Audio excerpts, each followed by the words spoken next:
Gujarat quantum અને semiconductor hub બનવાની દિશામાં આગળ વધી રહ્યું છે. ગાંધીનગરની પંડિત દીનદયાળ એનર્જી યુનિવર્સિટી ખાતે સિક્વન્સ 2026 સમિટ યોજાઈ, જેમાં સેમિકન્ડક્ટર, ક્વોન્ટમ કમ્પ્યુટિંગ, નવીનીકરણ ઉર્જા અને પર્યાવરણ જેવા મહત્વના વિષયો પર ચર્ચા થઈ. વિજ્ઞાન અને ટેકનોલોજી મંત્રી અર્જુન મોઢવાડિયાએ જણાવ્યું કે ભારત સેમિકન્ડક્ટર મિશન હેઠળ દેશના મંજૂર 12 પ્રસ્તાવમાંથી 6 પ્લાન્ટ ગુજરાતમાં સ્થાપિત થઈ રહ્યા છે. કેન સેમિકોન અને સીજી સેમી જેવા મોટા પ્રોજેક્ટ પણ ઝડપથી આગળ વધી રહ્યા છે.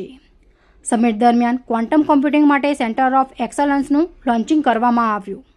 સાથે જ QPIAI, રિલાયન્સ ઇન્ડસ્ટ્રીઝ અને ONGC ગ્રીન સહિતની 8 સંસ્થાઓ સાથે MOU કરવામાં આવ્યા. આ સમિટથી ગુજરાતમાં અદ્યતન ટેકનોલોજી, સંશોધન અને ઉદ્યોગ ક્ષેત્રે નવી તકો ઊભી થવાની દિશા વધુ મજબૂત બની છે. આ માહિતી 24 ઓગસ્ટના રોજ 3 વાગે મળી.